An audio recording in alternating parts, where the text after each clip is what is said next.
Good morning, কেমন আছো সবাই? আশা করছি সবাই খুব ভালো আছো, সুস্থ আছো। এখন বাজে সকাল ওই 8টা সাড়ে 8টার মতো। সকাল থেকে উঠে আমি সকাল কথা বলছি, ভেবেছে কে কোন চোর এসেছে।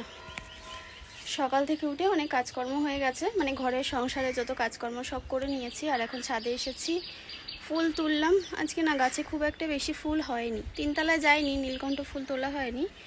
আর রোদের মধ্যে এখনই যা রোদ উঠে গেছে, এরপরে দুপুরের দিকে ছাদে আসলে কি অবস্থা হতো আমি সেটাই চিন্তা করছি। তো ওই জন্য যে কটা ফুল পেলাম হাতের কাছে কাছাকাছি সেগুলো সব তুলে নিলাম। কালকে তো বিকেলবেলা এসে ছাদে জল দিয়েছি, গাছে পরিষ্কার করেছি, সব হয়েছে, সব ঠিকঠাক আছে। কিন্তু আমাদের না 3তলায় কোনো কল নেই, ওই জন্য 3তলায় ওই পাইপটা দিয়ে জল দিতে খুব অসুবিধা হচ্ছে।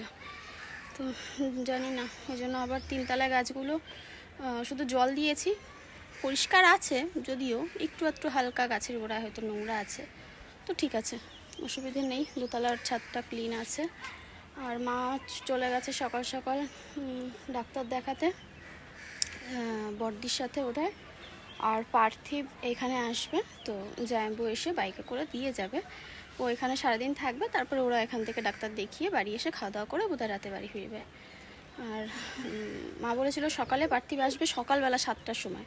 আমাকে বলছে তুমি রাস্তায় গিয়ে দাঁড়িয়েও, ওর বাবা তো অফিস যাবে, তো দিয়ে চলে যাবে। আমি 7টার সময় গিয়ে 7টা 15 আমি গিয়ে দাঁড়িয়ে রয়েছি রাস্তায়, 15-20 মিনিট হয়ে গেছে, আসে আর না, ভালো কথা। তারপরে তোমার মাকে ফোন করলাম, আমি বলছি কোথায়, পার্থিব তো আসেনি। মা হেসে হেসে বলছে ও এখন হাসেনি, দাঁড়াও। ফোন করেছে, বলছে যে 7:30টায় বাড়ির থেকে বেরোবে। আমি বললাম তাহলে 7:45-8টা বেজে যাবে আসতে। বলছে হ্যাঁ। আমি বললাম ঠিক আছে। আমি আবার 8টার সময় উঠেছি, ও মা, তারপর 8টার সময় দেখছি আসেনি।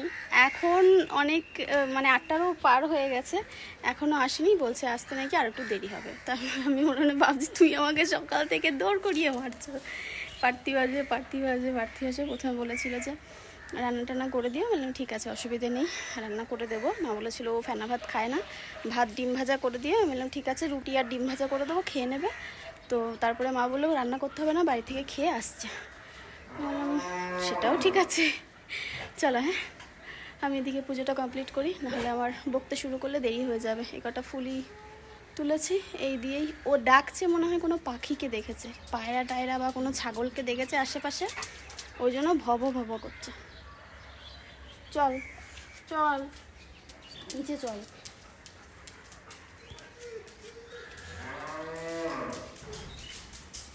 একবার বলেছে নিচে চল, ভদ্রলোকের মতো নিচে চলে গেল।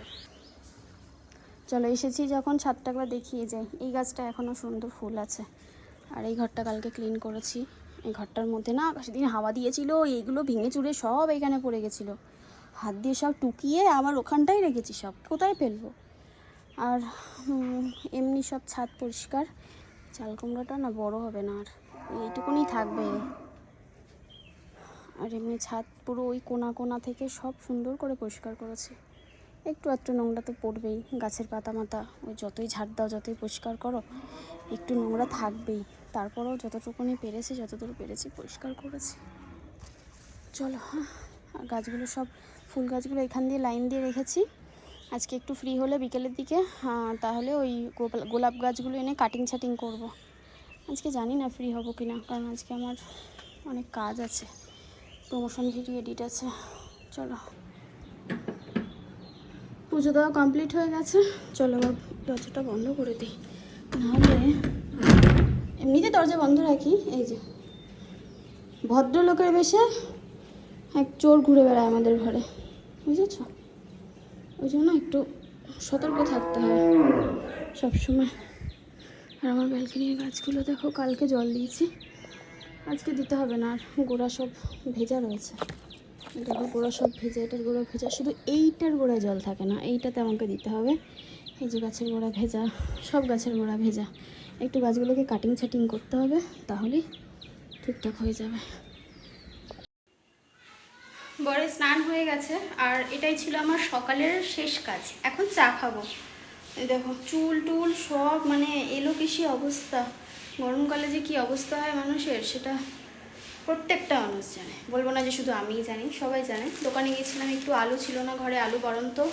আর এই যে মুড়ি আনলাম 2 প্যাকেট, একটা নিচে রেখে এসেছি, মায়ের জন্য আর একটা ওপরে নিয়ে এসেছি। লাগে অনেক সময় মুড়ি খেতে ইচ্ছা করে, অনেক কিছু মানে ভাত টাত থাকলে তখন আর খেতে ইচ্ছা করে না, মাঝে মাঝে মুড়ি খেতে ইচ্ছা হয়, তখন মুড়ি বাড়ান্ত হয়ে গেছে, ওই জন্যই এনে রাখলাম। তো মাকে একটা দিয়ে আসলাম নিচে, মা ওই মাঝে মাঝে টুকটুক করে চাপায়, আর আমি ওপরে একটা আমার জন্য এনে রাখলাম সবার জন্য। আর এখন নিচে যাব, চা খেয়ে, চা বসিয়েছি এদিকে, রান্নাটা করব, কারণ মা দিদিভাই ওরা এসে খাবে, পার্থিব রয়েছে, পার্থিব এসেছে, আর মেয়ে আমরা সবাই খাবো। তো ওদের জন্য ডিম রান্না করব, আর আলু ভাজা করব, আর ডাল করব। তো এই হচ্ছে আজকের মেনু। তো কালকে তোমাদের যেমন বলেছিলাম, ভেবেছিলাম যে ওরা অন্য কোথাও যাবে, মাকে সকালে পাঠাবো মাছ আনতে। তো দেখলাম যে না, মায়ের সাথেই যাবে, মাকে নিয়ে যাবে, পরে বুঝলাম রাতে। তো বাজারে যাওয়ার তো লোক নেই, ওই জন্য আর কি ডিম রান্না করতে হবে, না হলে মাছ নিয়ে আসতাম, চিংড়ি মাছ হোক, কাতলা মাছ হোক, বা ও পার্থিব যেটা ভালোবাসে সেরকম কিছু আনতাম। হ্যাঁ, তবে ও পার্থিব আর মেয়ের জন্য আলাদা করে স্পেশাল কিছু হবে দুপুরবেলা, বা যদি মেয়ে না খায় শুধু পার্থিবের জন্য, ও যেহেতু অনেকদিন পর এসেছে, তো ওর জন্য একটা বিরিয়ানি অর্ডার করা হবে, ও বিরিয়ানি খাবে, আর বাকি সবাই ডিম ভাত খাবে। তো এই প্ল্যানে আছে আর কি। আর ডিম কষা করব, ডাল, আলু ভাজা। আর আমি আর উজ্জ্বল যেহেতু ডিম খাবো না, তো আমরা একটু আলু ভাতে দিয়ে আলুটা মেখে লঙ্কা দিয়ে, লাল লাল করে লঙ্কা দিয়ে ঝাল ঝাল করে খেতে ইচ্ছা হয়েছে, লেবু দিয়ে ডাল দিয়ে খেয়ে নেব। তো এই হচ্ছে আমাদের দুপুরের মেনু। নিচে আলু কিনে রেখে এসেছি, ডিমের জন্য পেঁয়াজ লাগবে, বাড়িতে তো পেঁয়াজ টেয়াজ আসে না, পেঁয়াজ কিনে রেখে এসেছি। তো এই সবই আর কি কিনে, এই সামনের দোকান থেকে কিনে তারপরে নিচে রেখে আসলাম। আর উপরে এসে এখন চা বসালাম, চা খেয়ে তারপরে দুটো বাসন রয়েছে, বাসনগুলো মেজে তারপর একেবারে নিচে যাবো, রান্না সেরে ওপর উঠবো। গরম গরম চা, তার সাথে বিস্কুট নিয়ে নিয়েছি, আর এই দুটো বাসন শুধু মাজতে হবে। চলো চা খেয়ে আসি। আমার একটা পার্সেল এসেছিল, সেটা নিতে এসেছিলাম। তোমাদের একটা জিনিস দেখাই, আমাদের এবারের যে কুমড়ো গাছগুলো বসানো হয়েছিল, কুমড়ো গাছে না একটাও কুমড়ো পড়েনি, মানে একটাও পড়েনি এবছর, জানি না আর হবে কি না। আর এদিকের গাছগুলোতে, এইগুলোতে একটু জল দিতে হবে, সব শুকিয়ে গেছে। আর এই সাদা ফুল গাছটা ভেবেছিলাম ছাদে নিয়ে যাবো, মা এখানে রেখেছে, আমি বললাম এখানেই হয়তো থাকবে, আজ শুকিয়ে গেছে দেখো। আর এইগুলো হচ্ছে দুনিয়ার অকাজের জিনিস, তোমাদেরকে বলছি, মানে মায়ের নিজের শরীর ভালো নয়, তার উপরে গাছের যত্ন করতেই হবে। সেটা কি, কাকিদের চালের উপরে যত কুমড়োর লাউয়ের সেই গাছ ছিল, সেগুলো শুকিয়ে গেছে। মা বলেছে ফেলে, তোমাদের যদি কাজে না লাগে তাহলে আমাদের এই পাশে ফেলে দিও, তাই বলছে গাছের গোড়ায় দেবো। এই ফেলে দিয়েছে কাকিরা কেটে, এই পাশে এইগুলোকে এখানে জড়ো করেই রেখেছে, এগুলোকে গাছে দেবে সার হিসাবে। চিন্তা করো, এতগুলো, মানে একটু আধটু না। আর এই গাছগুলোতে এখন নিচে আসি, ওপরে একটু বাসন রয়েছে, আমার পার্সেল এসেছিলো, ওটা নিতে আসলাম। এসে গাছগুলোতে আগে একটু জল দেবো, ওপরের গাছে সব জল দেওয়া, কালকে আমি বিকেলবেলা গিয়ে ভালো করে সব গাছ স্নান করিয়েছি। আর এই দেখো একটা কাঁকরোল গাছ বেরিয়েছে, আমি মাকে বলেছি এই গাছটা না এবার ব্যালকনিতে বা এই চালের ওপর যেন না দেয়, একেবারে 3 তলার ছাদে তুলে দেবে, মানে আমাদের ছাদের ওপরে পুরো, ওখানে মাচাও করা আছে, দেখতেও ভালো লাগবে।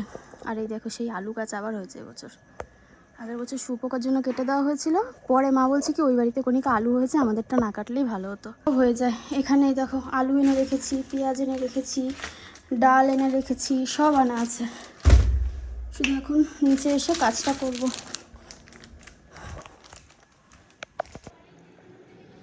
কি কি কাজ করেছি এতক্ষণে চলো একবার দেখিয়ে নিই এক নজরে। এই যে এই জায়গাটা পরিষ্কার করেছি, আমাদের উঠোন তো এবড়ো খেবড়ো জানো, তাও একটু জলের ছিটা দিয়েছি উঠোনে, ঝাড় দিলাম। আর এই ফুল গাছটা পুরো নিতিয়ে গেছিলো, জল দিলাম, এই সব গাছগুলোতে জল দিয়েছি, এই জায়গাটা একটু পরিষ্কার করেছি। আর বারান্দাটা আবার একবার মুছলাম, কারণ বারান্দাটা ওই বাইরেটা ঝাড় দিলে না বারান্দা নোংরা হয়ে যায়। নিয়ে এই যে ফ্যানটা ছেড়ে দিয়েছি, শুকিয়ে গেছে, এই দিকটা একটু ভেজা থাকে, শুকিয়ে যাবে আশা করছি। আর এখানে যা যা কাটাকুটি করার, আমের একটু চাটনি করব, আম নিয়েছি, এখানে আলু পেঁয়াজ আছে। আর এখানে সমস্ত গুঁড়ো মশলা রেখেছি এনে, এখানে এই যে সাবুর পাঁপড় ভাজবো ডালের সাথে, আর লেবু কাটবো, ধনেপাতা এনেছি, ধনেপাতাগুলোর অবস্থা খারাপ, সে কবে কিনেছিলাম। আর যা যা লাগবে সব নিয়ে এসেছি। এখানে ডিম সেদ্ধ বসিয়েছি, এখানে ডাল সেদ্ধ বসিয়েছি, ডালটা বোধহয় না সিদ্ধ হয়ে গেছে বলো। একদম লাস্টে যেটা বাকি ছিল সেটা হচ্ছে ডিমের কারি। ডিমের কারিটা একটু মাখা মাখা করব, আলুটা সেদ্ধ হওয়ার জন্য একটু জল রেখেছি। এবার এটাকে ফুলে দিয়ে এতক্ষণ ভালো করে ফুটিয়েছি। ডিমটা দিয়ে আর একটু ফোটালে একদম পুরো গামাখা গামাখা হয়ে যাবে। এবার এর মধ্যে দিয়ে দেবো ডিমটা, কিন্তু রাখি কোথায়, এখানেই থাক, এখানে সব রাখার জায়গা নেই।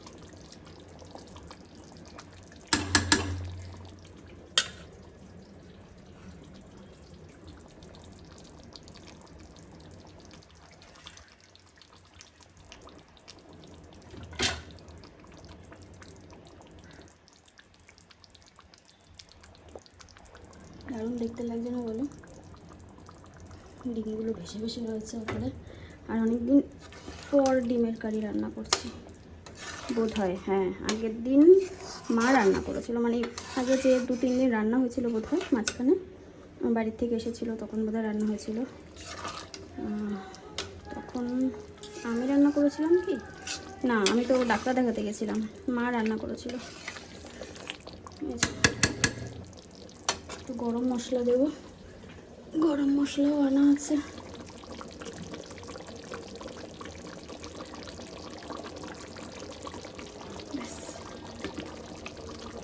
একেবারে সব যা দেওয়ার দিয়ে কমপ্লিট করে নিলাম।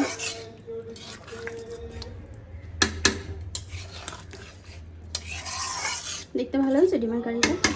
কমেন্টে জানিও। হ্যাঁ, একদম লাল লাল ঝাল ঝাল হয়েছে কিনা দেখতে।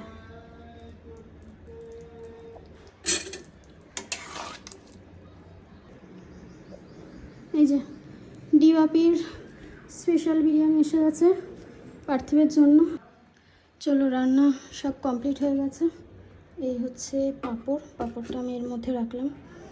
আর এবার দেখিয়ে দিই, এখানে রয়েছে ধনেপাতা দিয়ে ডাল পাতলা করে, আমের চাটনি, ঝোল টক যা বলো না কেন, একটু পাতলা করে করেছি, একটু চিনি দিয়ে বেশি করে।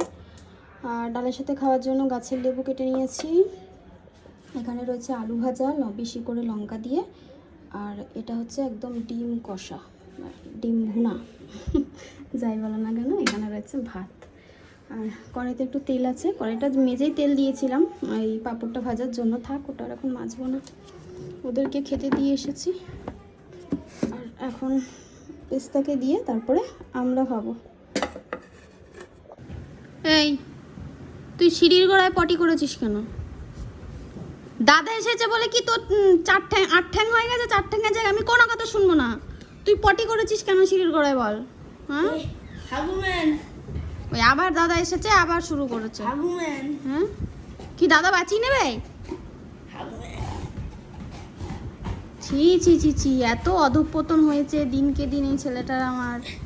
হ্যাঁ, ছি ছি ছি ছি, দেখ দেখ দেখ দেখ, হাত পা উল্টে পাল্টে দিচ্ছে। আর করবি কোনোদিনও হবে এটা? কান ধর, এই নিজের কান ধর। আর করবি? হ্যাঁ করবি? ধরবো কান, মুলবো? তুমি বাহ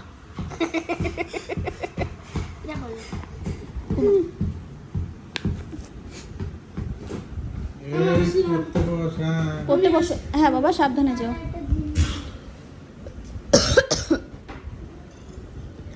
এই, না আদর করা যাবে না। এই, পটি করেছিস কেন? তুই সিঁড়ির গোড়ায় তোর ওইসব কলাপ কেন করেছিস? তোর বাথরুম নেই? তুই বাথরুম চিনিস? তুই কোনোদিনও ওইসব করিস না, তুই আজকে কেন করলি? তুই আজকে কেন করলি বল? তুই কেন করলি? আমি লোক সমাজে তুই মুখ দেখাতে পারবি? আমি যে সবাইকে বলে দিচ্ছি, পারবি? দেখো, কোনো ভ্রুক্ষেপ নেই ওর, কোনো চিন্তা নেই, কোনো কিছু নেই, তাকিয়ে রয়েছে। এই আমি ডাকছি, এই যে আমি ডাকছি, দেখো। আচ্ছা, সন্ধ্যাবেলা আমরা গয়নার দোকানে গেছিলাম, ঠিক আছে, আমি আর মা। তো তোমাদেরকে বলেছিলাম না যাবো, আর দিদিভাই ওরা বাড়িতে চলে গেছে। কালকে নাকি মাকে আবার দেখাতে যেতে হবে, আজকে কমপ্লিট করতে পারেনি। মানে অনেক কিছু করতে হয় যেগুলো ওরা জানতো না, ওখানে গিয়ে জেনেছে। তারপরে উজ্জ্বল করে দিয়েছে, কিন্তু ততক্ষণে দেরি হয়ে গেছিলো। তারপরে ভেতর না, হ্যাঁ পার্থিবও করেছে, পার্থিব প্রচুর করেছে। মানে তারপরেও যেটুকুনি পারেনি উজ্জ্বল কমপ্লিট করেছে। ও অনেক কিছু করেছে, টোকেন দিয়ে কী সব বের করতে হয়। তো বাড়ি চলে গেছে, কালকে আবার যাবে। মা এখান থেকে 5টার সময় বেরিয়ে যাবে। আর আমি আর মা গেছিলাম এই যে এখন রেডি টেডি হয়ে সোনার দোকানে। আর তো ওনারা মানে চিন্তা করো, শুক্রবার দেওয়ার ডেট আজকে 3-4 দিন হয়ে গেছে। আজকে গেছি ইচ্ছা করে দেরি করে, শাখার মাপ দিয়ে এসেছি, শাখার মাপ নাকি ভুলে গেছে। ফোন নাম্বার দিয়ে এসেছি, ফোন নাম্বারে ফোন করো, শাখা একটা অন্য শাখা এনেছে, ওই শাখাটা নাকি অন্য কারো ছিল। তো সেই শাখা আমার হাতে হবে কি হবে না ওই জন্য বসেছিল, মানে আমি যেদিনই যেতাম আমাকে ফেরাতো। ওটা শাখা তোমার হয়নি এমন না, কথাটা হচ্ছে ওনাদের কাছে এমার্জেন্সি কাজ চলে এসেছিল, তোমারটা রেখে ওনাদের এমার্জেন্সিটা করেছে। যাই হোক, কি করা, নরমাল পাবলিক বেশি রিঅ্যাক্ট করে না। না রিয়াক্টের জন্য না, ওটা ওনার ব্যবসা। কিন্তু দেখো এই যে আমার টোটো ভাড়াটা গেল, তাই না, এইটুকুনি তো কিছু করার নেই, স্যাক্রিফাইস করতে হবে, এইটুকুনি তো করতে হবে। আর না, আমার হাল খাতার দরকার নেই, কিন্তু আমার ভীষণ রাগ হয়। আমার টাইম মতো আমি যেরকম লোকের কাজ টাইমের মধ্যে করতে ভালোবাসি, আমার কাজ কেউ করে দিক টাইমের মধ্যে, ঠিক আছে, কিন্তু এখন কিছু বলাও যাবে না। আমি বললাম কালকে আবার ফেরাবেন না তো, কালকে দেবেন তো? বলছে হ্যাঁ শিওর, কালকে দেবই। তো ওই জন্য বাড়ি চলে আসলাম। বাড়ি এসে এখন আমি একটু ভিডিওর কাজ করছিলাম এতক্ষণ, তো বেশ কিছু ভিডিওর কাজ করলাম। আর এই ড্রেসটা দেখো কি সুন্দর, দাঁড়া তোমাদের দেখায়, এই দেখো, ঠিক আছে, কিউট কিউট ড্রেস, খুব সুন্দর। যদি কেউ নিতে চাও আমি তোমাদের লিঙ্ক দিয়ে দেবো, কমিউনিটি পোস্টে লিঙ্ক দিয়ে দেবো, সেখান থেকে নিতে পারো। আর তো কালকে আবার যেতে হবে, কালকে গিয়ে আবার নিয়ে আসতে হবে। এখন রাতে নিচে যাব, ভাত যা আছে জলের পেস্তার হয়ে যাবে। মেয়ে আবার একটুখানি পার্থিবের সাথে বিকেলবেলা মুড়ি ভুজ করেছে, ওই জন্য মুড়ি খাবে এখন। আমি, মা আর মেয়ে তিনজনে তরকারি, ডাল, আলু ভাজা দিয়ে মুড়ি খেয়ে নেবো। তো এই হচ্ছে ব্যাপার। চলো আজকের মতো ব্লগটা এখানে এন্ড করলাম। ছোটো হলো হয়তো, জানি না কত মিনিটের হলো। সবাই ভালো থেকো, টাটা, গুড নাইট।